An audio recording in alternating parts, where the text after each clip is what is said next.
What's up? My name is Ken Dumbo, the MC with the sauce. Don't forget to subscribe to J. Cool. Good day and welcome to today's Conversation podcast. Today we have a very special podcast. On 28th October 2024, Zambia will commemorate and celebrate the 10th memorial service marking the passing of Zambia's 5th president of the Republic of Zambia, President Michael Chilufya Sata. President Sata died on 28th October 2014 in London in the United Kingdom. He was serving as president of the Republic of Zambia. To help me review the life and times of Mr. Sata, I'm privileged to host a very special guest, Zambia's 6th president of the Republic of Zambia, Dr. Edgar Chagwa. Your Excellency, welcome to this interview. And how have you been? Well, thank you. I've been fine and standing by watching quietly as the people act. I'm the spectator. Now I see Zambia as the acting place. I'm outside now watching as a spectator. It's becoming very interesting. Yes, sir. Yes, sir. We're living in interesting times. Your Excellency, you clearly had a special relationship with President Michael Sata. You're one of the first members of the Patriotic Front when Mr. Sata formed this party. You later became an area MP for Chawama. You later rose to be his minister, serving in various portfolios. He also made you to act as president, and eventually you became president of both the Patriotic Front and president of the Republic of Zambia. Let's start from the beginning. How and when did you meet President Michael Sata, at the time probably Michael Chilufya Sata? Yeah, it's very difficult to segment my meeting with President Sata into political, is it social, and probably professional. Because I knew Mr. Sata when I was working for Zambia State Insurance Corporation as a professional.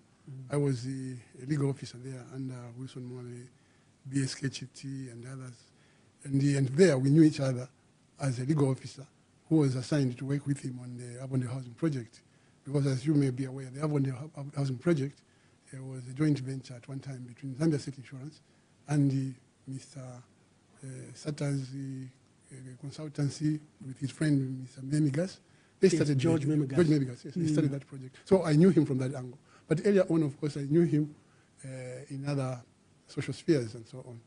So the assertions by Zambians that Basatebe never Avonde comes from that project. Yeah. In the 80s, I think 85, 86, Mr. Sata and his friend George Memigas were running projects. It includes the Mesa Flats, in Chilenge, that structure in the town center, which I think has been since sold and so on. And then they have their housing project. But they fell short of financing on the Avonde Housing Project. And I think they came to see Ziski then, Zambia State Insurance Corporation. It was very big at the time, 85, 86, and so on. And then they did the financial packaging in which Zambia State Insurance had some interest.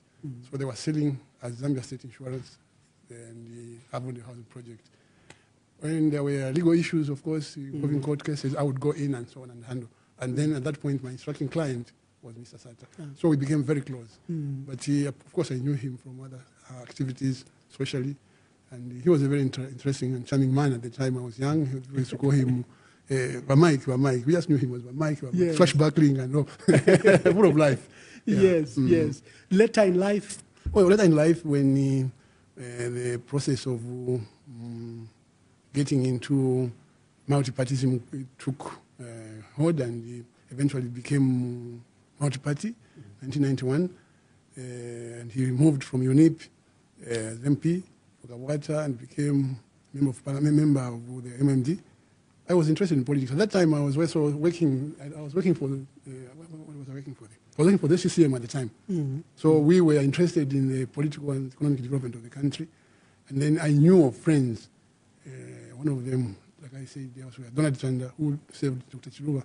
You served with him as economic advisor to the president. Yes, he was very close to me when I was working in Zambia State Insurance, the CCM, and all these places. And we used to share a lot of thoughts on the politics and the economics and everything.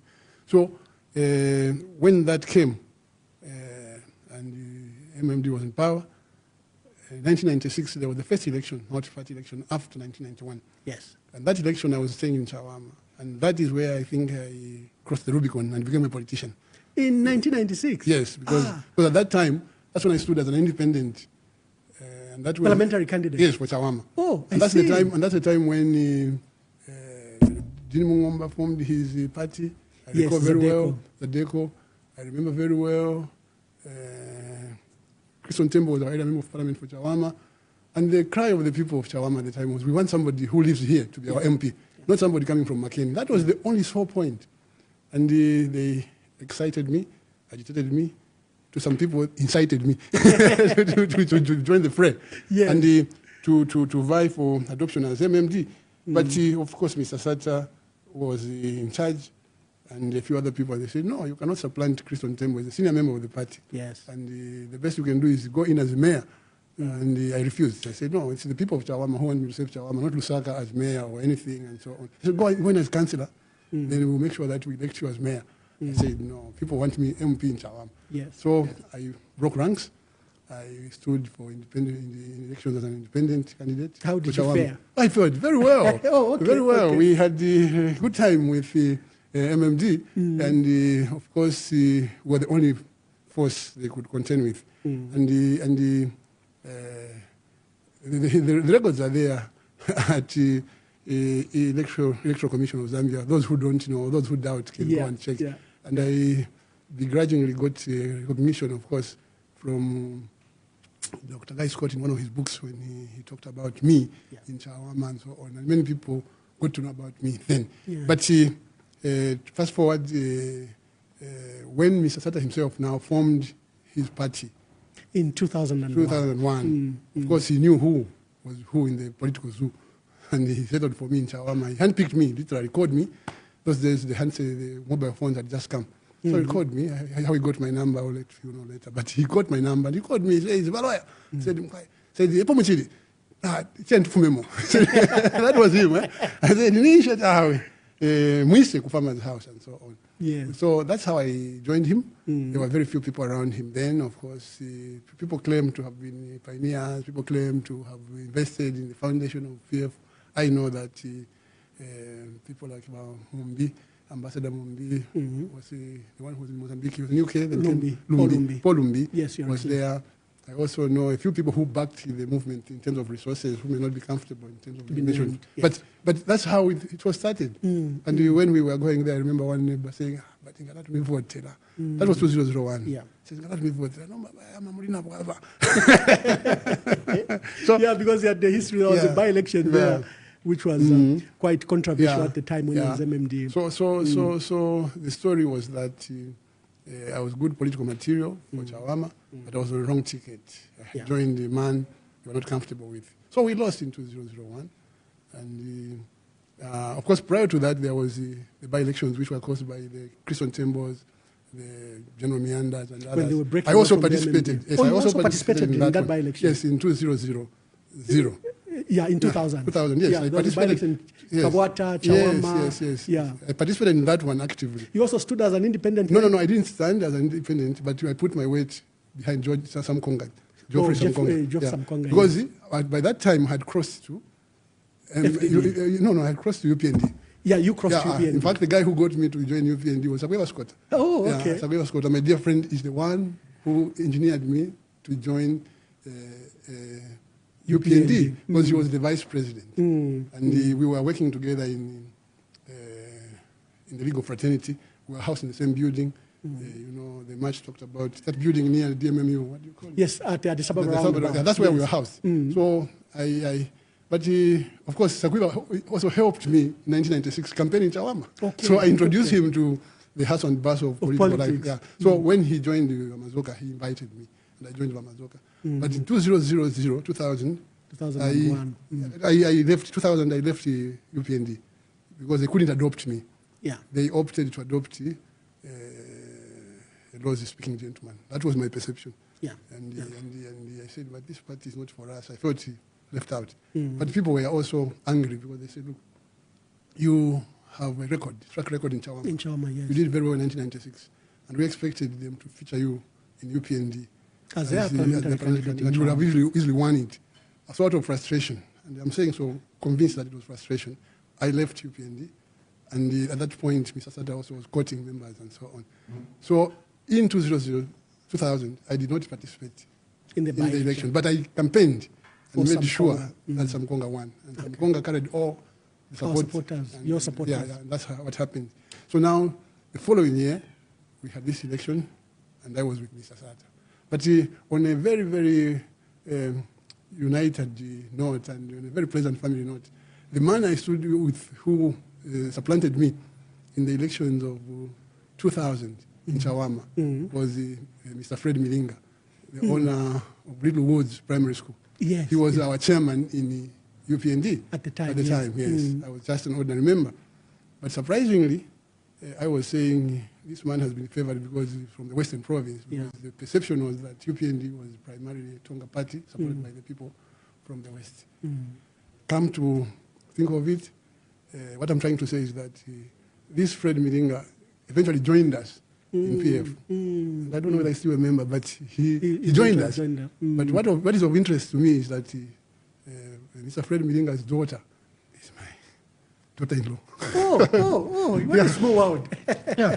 So when we look at this and we look at tribe, I said, look at this, look at this, and so on. So we probably of that generation are different people from the generation which we are creating. And I think the generation which we are creating will create a better Zambia, which will overcome this emerging Zambezia concept of Southern, Western, and Northwestern. Yesterday I saw something which distressed me. Yes, right. The recruitment of 3,000 teachers, health workers from Southern, Western, and Northwestern in the Ministry of Health. And there should be no adverts and so on. We are trying to follow it up, and I think our SKSG and others will follow it up. Your Excellency. But this is what we should avoid, because we are one Zambia, one nation. We are in 2001, Your Excellency. You are trying to stand as Member of Parliament for Chawama on this new party. Like Mr. Sata would say, you only had 29 days to campaign. Yeah, we lost miserably. I still have some great nice T-shirt to wear. It was a new party, clearly. Mr. Sata was highly ambitious, but that didn't deter you or Mr. Sata. We see you that in 2006, the party, you've been working for 10 years in Chawama, and it was expected that you were going to be picked. But at the last minute, we saw Mr. Sata abandon some of you candidates. You in Chawama, they featured instead Mama Sampa Brett. We saw Mumbipiri in Mnali. We saw Mama Faustin Nyangwe in Matero.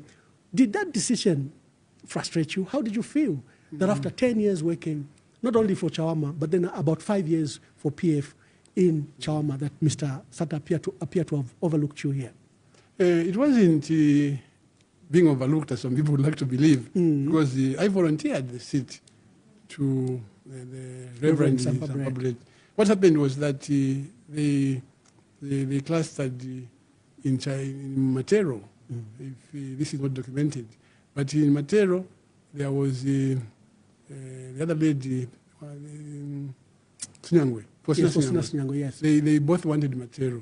And at that time, we were getting divided in the Central Committee on who to choose for Matero. I remember Sampa Brett turning out to be niece to Mr. Sampa, who at that time had joined us with the other people from PUD and the PUDD. And then we were also told that this other lady, the Reverend, was actually very powerful in Chawama, in the church, in the UCZ church. Yes. And then we also learned that the other lady, Nyangwe, was a niece to the President Sata. So it was like President Sata had his niece trying to fight for Matero, and then the Chairman Sampa, who was our chairman at the time, that period he was in, was also an uncle to Sampa, who was also fighting for Matero. So it was like the chairman and the president had candidates in Matero. So I volunteered. I said, look, there's no need to have these people. And then we had the issue of Elizabeth Chitikao. So the party had a lot of problems at this point. To resolve some of them, I volunteered. I said, look, let's get Mamayo, Reverend Sampa Brett to Chawama, because he's UCZ, and UCZ was very strong. And he's still very strong, and I can tell you that it's the one which sustained at the time where Christian Tembo was MP. So we agreed. And when I was told, no, you're not going to stand, I had already known about the dealings in the back room, as it were. You know, in politics, And you had volunteered. I know in politics you have to have a kitchen cabinet. Yes. I know it's a bad concept, but I can tell you that there are people you talk to before the meeting, even use the non-verbal communication, eye contact in meetings to know whether you're going the right course or not, and steer the meeting well. And you can also be able to know that I have the house with me. So I knew that my offer to step down in Chawama was well received by my bosses. And that very moment we began campaigning for some public in Chawama. And I was her campaign manager. And that's how she eventually won. Yeah, and she won very well, convincingly, because the people could see me at the front and so on. For her time had come. Much as she did not invest in it. Yes. Yeah. So that's how she became our MP. Yes. And the history, of course, is known that she didn't last as a faithful member of the party because she was enticed by the NCC. Yeah, the NCC was a break for literally for the PF, where up to 19 to 20 MPs decided to defy the party and join So when that happened, Mr. Sata came out again in the open and said, look, I made the mistake. He apologized to the people of Chawama, apologized to the people of Matero, and said, you are going to be MP in waiting, shadow MP for Chawama. Start working now for 2011. And he also anointed the late Williams and so rest in peace for Matero. And we began working, and that's how we began working our way to the hearts of the people of Chawama. When 2011 came, was the natural choice. Yeah. So and the people had been ready for a long time. So when you say my political life starts at what point, I don't know where it starts, but politics is... No, you've enlightened us, Your Excellency, that actually you stood as a candidate, something I've just learned here. In 1996, the PF won elections in 2011 against President Rupia Banda and the MMD, and you won Chawama. But you didn't make cabinet. And there was something, Your Excellency, when the president was announcing his cabinet, he actually announced you as deputy vice president. Do you remember that, and how did you take that? I remember very well, but it caused quite some stir. Yes. And I went to see then Evans, our secretary to cabinet was Evans Chividiti. Mr. Evans Chividiti. And he had no answer. He just told me, no, you see, that appointment, just treat yourself as a minister, because we don't have it in here. We don't have deputy vice president and so on. For me, it didn't mean much, but for political pundits and the observers, it meant something. Because for the first time, they were saying we're going to have a president, vice president, and deputy vice president. Yes. Yeah, something like that. But the reality of it is what is important to me. Because after that pronouncement, I assumed the seat of minister in the office of the vice president, Dr. Guy Scott. And I received, this is what is important, this is what people should know. I began receiving instructions from State House directly from President Sata. And Dr. Guy Scott was also receiving instructions directly from President Sata. Not even a single day. If I recall, it must be very vaguely. Did I receive any instructions from Mr. Guy Scott? Mr. Guy Scott. So, to fast track time, when I left the vice president's office, I became Minister of Home Affairs. Home Affairs after the demise of Mr. Sakin. Then Mr. Sata appointed 2 colleagues in the office of the vice president. Harika was one of them, and another person who were now deputy ministers in the office of the vice president. What they used to do is not what I was doing. But what I was doing is not what they got to be doing. So for me, I had a special role to play because I was like personal minister for the president. Even at that deputy vice president, deputy minister level, because he would send me on task. That was the time when I even called him. I said, well, President, I was traveling to Chipata. Yes. I said, I'm going to meet some chiefs there. But Nkanduru doesn't know. She's the minister in charge of traditional affairs and chiefs. And says, you are questioning that. I said, you are a minister.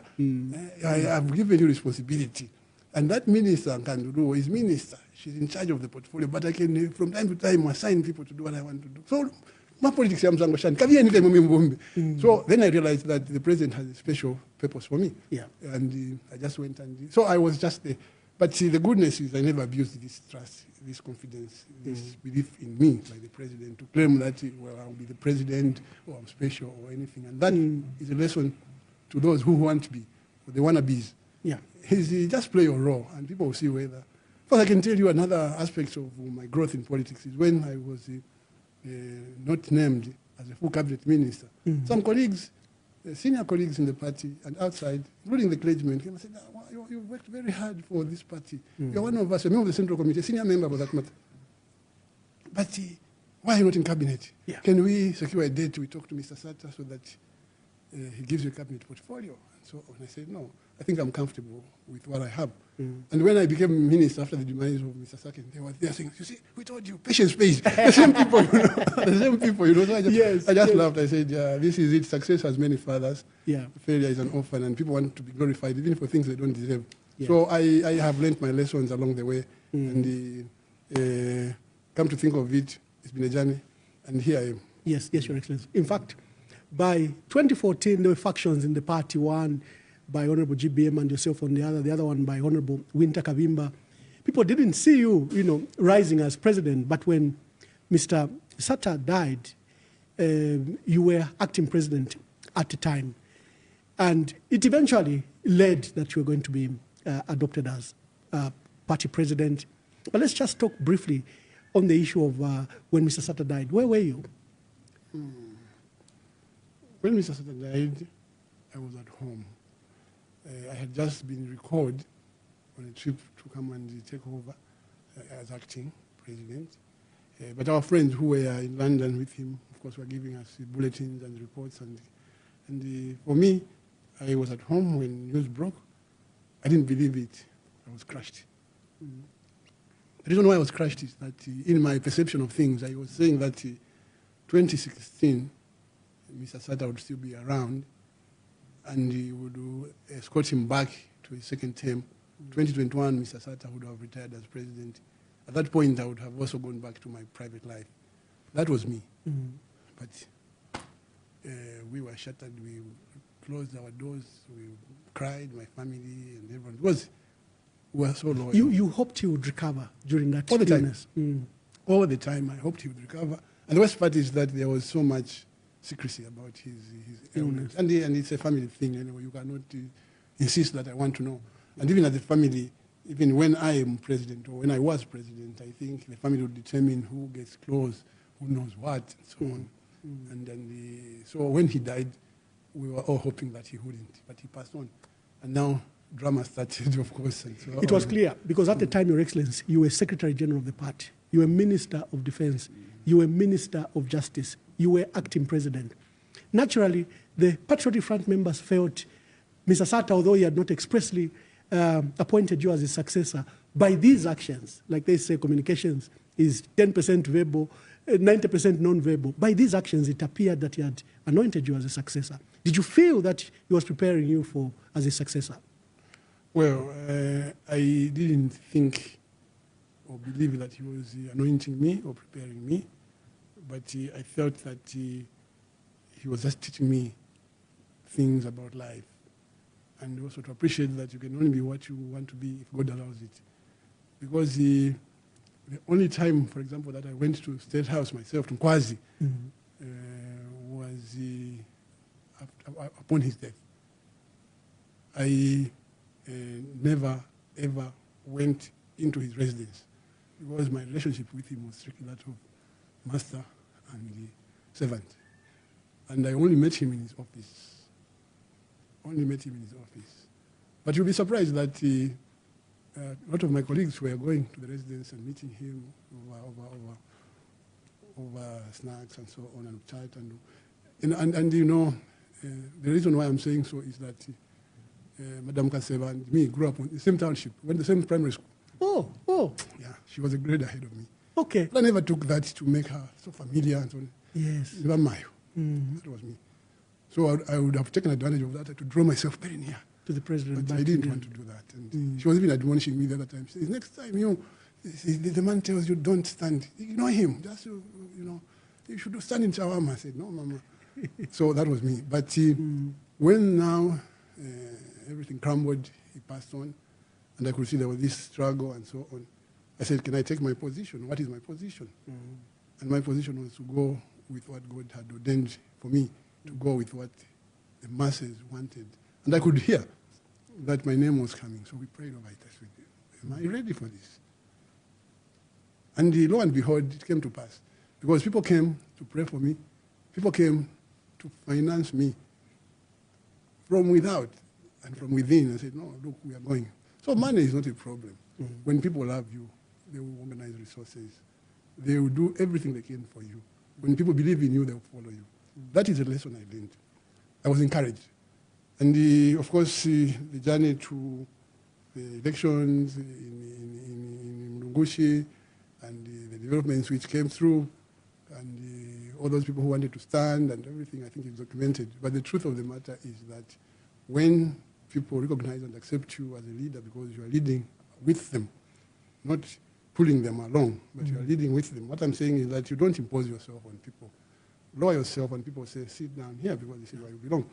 And that philosophy is very deeply rooted in me. So even my coming back, the much so-called which makes somebody sick, it's not me wanting to come back. And I can share with you that now the cry from some sources that help us transit from 2026 to 2031 so that we remake Zambia. We look at the constitution, all those things the John Sangwas and others were crying for, which UPND ought to have introduced, which PF ought to have introduced, were not done, have not been done. And the only one we can trust now is you because you won't be clamoring for another term in 2031. This is another dimension. Yeah. Now, it's not me who is saying this. It's not me who is saying this, but this is some people, serious people talking to me, says, no, I'm not a mwele finger mwele. 2026, 2031, nimweta pakaifa kurudisha mwalitsa proof kale test. So to have 10 economy. What can we do in the mining sector? What can we do in the agricultural sector? What can we do in the energy sector? What can we do in the tourism sector? Because they've got nothing to fight for. But how can support? They will have the difficulty of being green and learning.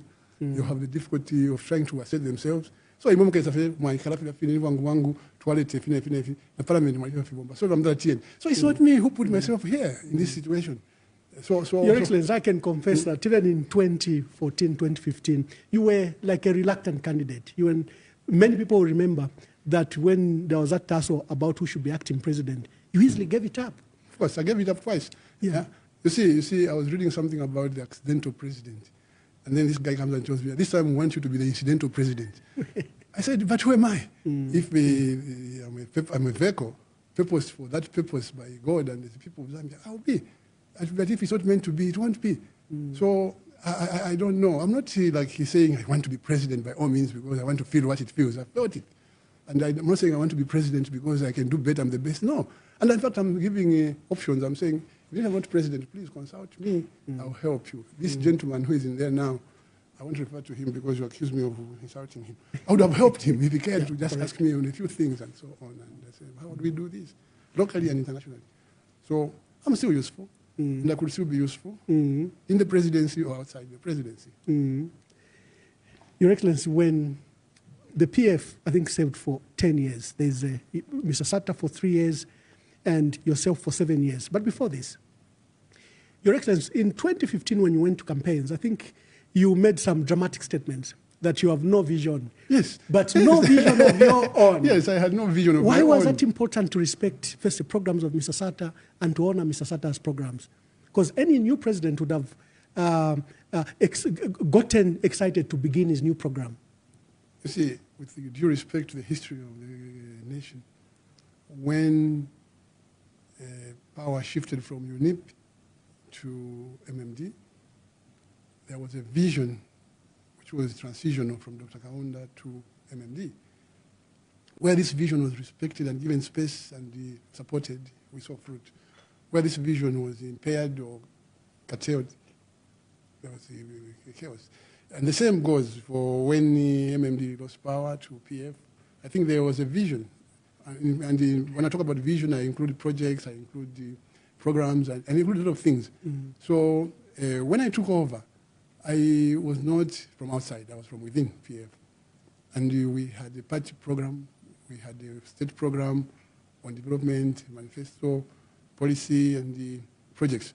And I think it would be foolish for me to come in that here comes Edgar, I've got my vision, this is what I want to do from now to 2016.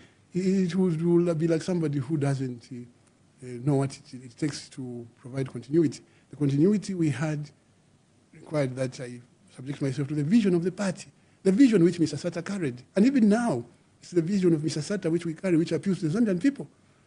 You know, one may want to argue to say, no, PF was Michael Sata was PF. Yes, PF was Michael Sata, Michael Sata was PF, but because Michael Sata's vision appealed to the people, up to now the name Michael Sata appeals. Yeah. And so if you want to continue with where Edgar Lungu left, you should use the Michael Sata attraction and you get a bit of flavor from Lungu and carry forward and see how you can develop the country.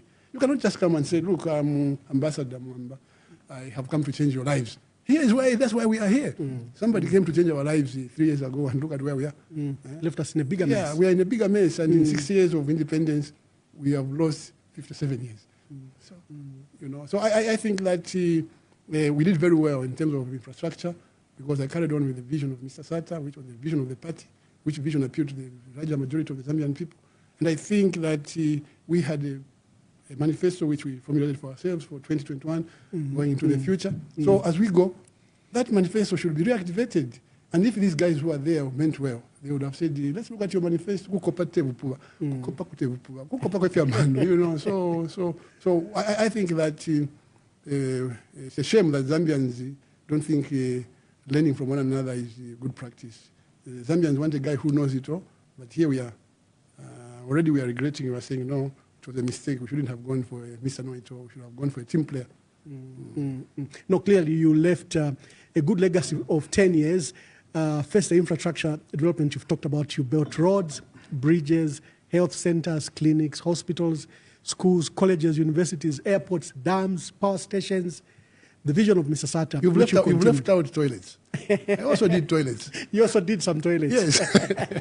But the big projects were so big that, you know, you'd let councillors launch the toilets on your behalf. So did you feel betrayed when Zambia voted out the PF, despite this massive work? No, initially, I felt betrayed. I felt this is a lot of ungrateful people.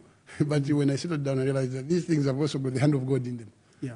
You know, where God is, sometimes he wants things to reveal themselves and his might to prevail. Because up to now, many people say, we didn't vote for him. We didn't vote for him. They blame each other. So I can tell you, without mentioning names, that some senior officials in the Electoral Commission of Zambia came to me and said, how did we lose this election? Because we thought we were winning and you were computing and everything, but suddenly we've lost. I said, I don't know. Up to now, I don't know how we lost. But then there was loss of lives also. Jackson Kungo, may so rest in peace. Our dear brothers who were killed in Kanyama on the same day of voting, apart from those who were being butchered elsewhere and so on, by UPND. That day, Your Excellency, when the country and the world learned of the death of Mr. Jackson Kungo, your member of Central Committee for Northwestern Province, some called that you should cancel the election. I don't know if it reached you, but what were your feelings? Yeah, it did reach me. It reached me. A good number of people said, let's cancel the elections. But on reflection, I said we might even end up spilling more blood. Yeah? And I said, let's take it, let's allow it, let's allow the process and so on. There was a strong voice that let's cancel elections. But cancelling elections would have just meant more spilling of blood. Political tension was too high. So I just said, no, let's go through the whole process and so on. And went through the whole process. And you'll be interested to know that even when it came to petitioning, we were ready to petition for the outcome of the election. But I reflected, because the tension was still there. And the 14-day window in which petitions are held, I record what happened earlier. In 2016, I realized it would just explode into some civil war, because some people have not even documented or realized that there was a lot of blood in parts of southern province targeted at people who do not come from there. Yeah, and it took 3, 4, 5 days. I had to suppress the news because it was deliberate, calculated ethnic cleansing. You speak Bemba, you speak Nyanja. You're the ones who voted for Lungu when they were being silenced and tortured and property burnt and killed. Now, I did appeal at that point to the Chitimukulu, I appealed to Pezeni, I appealed to the Mwata, and I appealed to another chief. I said, please, this is happening, but can you tell your people to calm down? And please visit this side and talk to your colleagues so that this can stop. I also did appeal to then Bishop Teres Mpundu. I said, talk to Akombwa, Dr. Akombwa, the leader of the SDA Church, yes, to stop this killing, which is on ethnic lines. Otherwise, it would destroy us. This is in 2021. No, this was earlier. Oh, the earlier one. The earlier one, 2016. Yes. 2016, yes. So it gave me the experience in 2021 to say, not to petition the results. Not to petition the results, because this would result. Because in that 16 days, this is 14 days of petitioning, there would be tension. And people would begin killing each other on those lines. So I said, no. I will not petition. And that's how some people, of course, say, no, you petition. I said, no, let's not petition. Let's just hand over power. And we handed over power. And in handing over the power, I was very sure that I was doing the right thing. And up to now, I still believe I was doing the right thing. Because Zambians have seen for themselves who means well for them, who means well for the Zambian people, both in terms of providing good governance, in terms of providing protection, in terms of obedience to rule of law, in terms of, checks and balances. And because I keep saying that the law, which is in force now, and the rules which are in place now, are the same laws and rules which were in place. But should we depend on the fact that I was well brought up, that's why there was law and order? No, it shouldn't be like that. People should just behave properly, and the law should be able to control. And that's why people are saying, let's get back.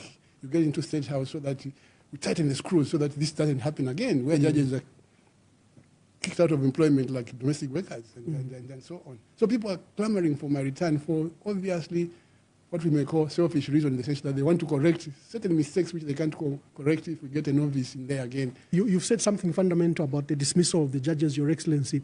That hasn't gone very well. The process itself looks murky, and the dismissal of these 3 judges, which has culminated to 7 judicial officers in a period of 3 years. Did you fire any judge at your time, during your time? Well, I can't recall firing, but efforts were there. I recall some complaints coming through, but through the due process, they never saw fruition. But I can say that it's all because of checks and balances. Yeah. And I think that the tenure of security was more during my time than now, because we were reflective. We were also listening to the courts. If the court says, say this, we would say it, and so on. If the court says, look, allow this process to take place so that you fulfill the rule of law, we would follow that. But now what is happening is that everything goes. And the recommendation is a recommendation anyway. Finally, it's you to decide. So I think that the impunity has been escalated by the fact that some laws are loose. They need to be tightened so that from the word go, you can't have what is happening now happen. Yeah. Where the security of tenure for judges is guaranteed. Your Excellency, last year at this time, you, at the memorial of President Michael Sata's 9th memorial service, you announced your return to politics and your return to active politics. And it came at great sacrifice because you had to give up your pensions and benefits. Why were you motivated to make that fundamental decision? See, a year ago today, we had the PF rattled. I think a year ago, last Independence Day, 24th to be specific, PF was shaken. And up to now, it hasn't recovered because of manipulation. And manipulation is, to put it simple, imingalato from the head of state and his ruling party. It's documented. He has gone into PF, caused the dissension, problems for us, and up to now we haven't found our feet properly. And not only in PF, but any other promising political party which he envisaged could give him a good run for his money as a ruling party, he ventured in. Look at Calabar's political party and history. Citizen First is a product of I don't know how many efforts before. Yeah. And I know that even NDC is under attack. Yeah, so that compelled me to come back and say, look, this is not good enough. We need larger space for the opposition. It's not only that, but the indiscriminate harassment and the arrests of our leaders to weaken them, to scare them, to intimidate them from forming political parties and organizing themselves for the alternative government, forced me to come through. And I came through because PF was dying, being killed, and I was watching. Mm-hmm. I was a product of PF. I became president because of PF. And I was going to look very, very guilty in the eyes of Mr. Sata and others who sacrificed and sponsored PF. I became president because of PF, and then I should watch PF die whilst I enjoy benefits from HH. No, it was not the right thing to do. So I said, no, this can't be. So I came back to reorganize PF, and I'm still going to make sure that PF survives, because I owe a lot to PF. And I guess you owe Mr. Sata, that legacy that the Patriotic Front must survive. Yes. Yeah, I promised when I took over, I promised at his burial that we will not let his vision die, we will not let Patriotic Front die, and we will not let Patriotic Front be sold to the highest bidder. That I said. And if people came with money, trying to buy leadership and the party along the way, and it failed, and it will fail even this time. There are feelings of, I don't know if it's despondency, in remembering Mr. Sata this time, because there are issues of the venue, issues of organization that are currently being discussed. Of course, Your Excellency, I will not delve you into there. But how should we remember Mr. Sata? Yeah, Mr. Sata will always be remembered by the Zambian people for one thing. He was a brave man. Two, he was sincere in his cause. His cause was for the poor Zambian to lead a decent life, to uplift the living standards of our people, wherever they may be. And, he was not tribal at all. He was not tribal at all. He was a unifier. He believed in one Zambia, one nation. So for me, I think that Mr. Sata can only be remembered and respected by those who believe in these values, these virtues, and so on. And that's why I'm saddened by the developments, but we'll get to know as we go how he'll be remembered for the day of tomorrow, which is the 10th one. The 10th is a special one. It's a decade, 10 years is a decade. But that is not the end, because there will be more beyond tomorrow. And for me, I can safely tell you that I will not allow people who persecuted Mr. Sata in his death to take advantage of tomorrow and put his memory to rest forever. No, we cannot allow that. That we cannot allow. Mr. Sata stood for certain things which have been fought in the last 3 years by people trying to disseminate, to kill PF. And the same people should be presiding over his 10th memorial. The same people should be putting his ghost to rest forever, and we are watching. We can't accept that. That's why people are saying, what's going on in Zambia? What's going on? Because I don't want to say people were happy and excited when Mr. Sata passed on, because that's a fact. You can check it out for yourself. I don't want to say from day one, after Mr. Sata died, people began trying to destroy his memory by destroying PF. Just to put it very in clear context, you are saying when Mr. Sata died, some people celebrated. Yes. They even began to campaign immediately. Yes. Yes. They saw it as an opportunity to get to office. Yes. So that is a fact. And now, the same people went further when they got power in 2021 to destroy his party. And tomorrow they want to attend the memorial to make sure that even his party dies with him forever. We can't allow that. So for me, I'm waiting between now and tomorrow morning to see what happens. How can you allow somebody who has murdered your son or your daughter and you are still mourning to come and attend the funeral and be made to speak at the funeral? But how good your son was. And you know about it, you say, wait a minute, what's happening? And I think I can just say the whole thing, I summed it up when I spoke to one guy. I said, because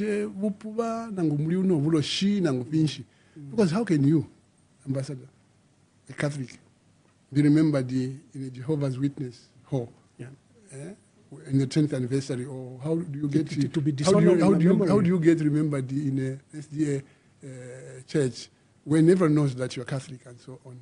And the state insists.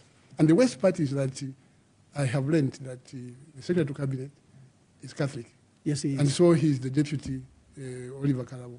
They're Catholic. And they should have told government to say, look, how these things are done, especially Patrick Kangwa, who is a practicing Catholic church member. And I've seen him in church even giving Mass, Holy Communion and so on.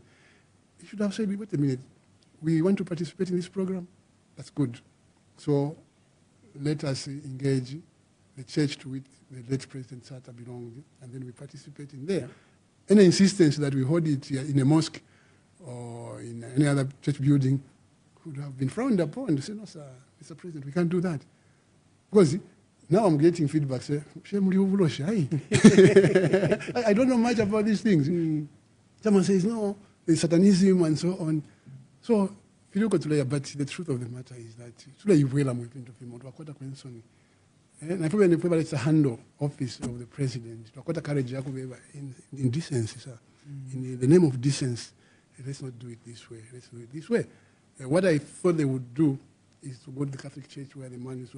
Cathedral of the Holy Cross would be a bonus, but he used to attend St. Ignatius. Go to St. Ignatius, and then if the parish priest said, no, it's too small a place for the 10th one because the more the state is here, it means we are too many.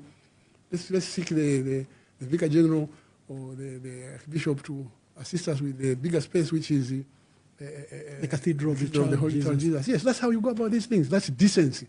That's when you begin now expunging the perception that Chilufya Bupuga, Chilufya Vuloshi, and so on, which is not making sense. The allegation that the Cathedral of the Holy Cross always handles national events. Oh, no. But the wishes, I think, of the family, the wishes of stakeholders like the Patriotic Front, where Mr. Sata died as president, become key. Yeah. Are you aware if you were consulted in any way? No. Me, I can't be consulted. No. I just hear my name being floated here. No, Lungu is at the stadium. He has been invited. No. I've not even received a phone call. Not even an intimation that I'm in attendance tomorrow. But what I've seen on social media is Jack Mwimbo is saying I should get permission to attend tomorrow's event. I don't know in which office, I don't know whom I should see, and so on. So if it's not on social media, I don't get to know of it. But I have not received anything about the preps. But I think the SG has been working with the family and the state to ensure that there is harmony and respect on this occasion. And I think we'll go by what will happen. Thank you, Regents. My last but question. There's been a call that you should reconcile, or there should be some dialogue between the current president, Your Excellency. No, Mama. I have information right now. Yes, sir. That they want to raid my son's farm tomorrow to distract the happenings. And I learned this on Friday. And they're saying my son is on the run. I rang him. Daddy, so where are you? I said, I'm at home. You're on the run? He says, no. My passport is with the state. Yeah. Now, you see, these are people who like putting red herrings at every spot, every opportunity to create a situation and so on, a perception and so on. So there is no desire by anyone in office currently to reconcile with me. They'd rather eliminate me from the ballot and, if possible, put a bullet in my head. Because I've heard stories. And these stories cannot just be stories from without, because the people who are giving us stories are from within, you know. So the fight that I shouldn't be on the ballot has been appreciated. The fight that probably I'll get a bullet is being investigated.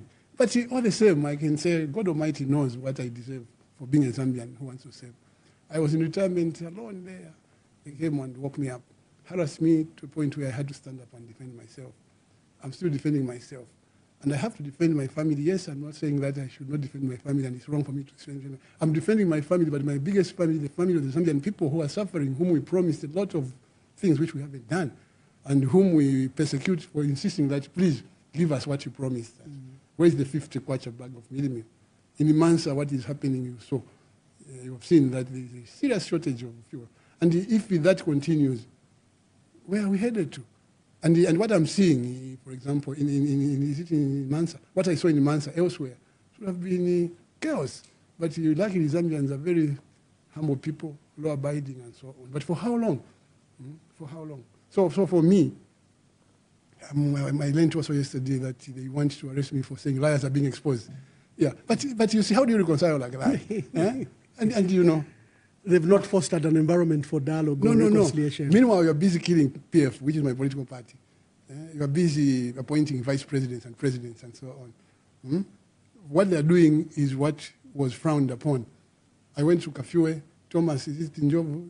Ziambo. No, the other Thomas, the mayor. What's the mayor? Oh, yes, Thomas Zulu. Zulu. Yeah, Zulu came as mayor to just witness the event. And he was fired. He was UPND council chairperson. He was fired. That's exactly what they were doing. I went to Kaoma. The mayor then, I was commissioning cadets in the correctional services. Yeah. He came as mayor. He was fired. And there was a by-election. Now, they're doing the same thing. And I'm watching. They're busy killing PF, and I should be watching and smiling and so on. And then we should sit and reconcile by handshakes and cups of coffee. No, that's not what you do. You know, you come clean, I have come, we want to make peace. This is what's going to happen. I go to Tingola, I cannot even drive to the funeral. I'm pelted with stones, police are watching and so on. And they lie that, I was going to Lubengele. And you want to reconcile, come clean. He who comes to equity must come with clean hands. Yeah? Yes, we saw a statement by government, Your Excellency, alleging that they stopped you from going to Chiwempala and Chilawombwe, as if they have powers to stop you. But is that even legal? No, it's not legal. And I wasn't even going to Chiwempala. It's sad that I cannot respond to all these statements because I think I would be elevating them to my level or reducing myself to their level, which is not good. But they don't get anywhere near me. How can you lie that I was going to Chiwempala when I was going to the cemetery? And we had agreed that we were going quietly for the funeral. After the funeral, we come back quietly. And if they were interested in where I was going, they should have followed me from Lusaka to Tisamba to Kapiri to Ndola to Kabwe, wherever I was going. They never followed me. So they are just looking for excuses, and people are looking at them and wondering that, what's wrong with these people? Because at every turn, and there is one gentleman who is a PS, I feel very sorry for him, that when the time comes, he'll be very miserable because the lies that he has volunteered for the pack of liars in there is phenomenal and historical. Goebbels, of course, had his own pack. The Arab one was what? Comical Ali. Comical Ali. Yeah, we always have them, but I don't know what name we'll give that one. He's a shame. He's a shame, but we'll leave him to his level. Yes, Your Excellency. No, leave him to us. Your Excellency, I would like to thank you, but what would be your last words, especially of encouragement to first members of the Patriotic Front during these very difficult times, and then to the people of Zambia who I think facing some of the worst circumstances our country has ever faced since 1964? My message to the Patriotic Front members is that let us remain united, let us remain focused, let us be our brother's keeper, and let us emulate Mr. Sata's big heart of forgiveness. Mr. Sata used to forgive a lot of people. His history is not complete if you don't mention the fact that he was able to accommodate everyone, including those who were so angry, so bitter. Some of them insulted him, some of them physically assaulted him, but he forgave them. And that's how he built the special purpose vehicle called PF, which has saved the Zambian well and which people want to continue. So if we're going to continue, let's use Mr. Sata as a role model. Let's talk to each other. Let's unite. And most importantly, the special purpose vehicle called PF is people's hope. The majority of the Zambian people think that if PF came in, again, it has learned its lessons, it has the experience, and it has the heart. It will see them into the next better situation they are aspiring for. So tomorrow, let us wait for guidance from the SG on how we proceed, because I understand talks are still going on between the family with regards on whether we're going to have an alternative memorial church service or not. But personally, I want to appeal to everybody that let's be calm, because we have already lost 4 years now. This is the 4th year of the UPND government, mind you. And very soon, we'll be voting in 2026. And Zambians will not hesitate to show them the exit. Don't forget to subscribe to my YouTube channel, J Cool, and turn on the notification bell, cause I'm gonna see you in the next video.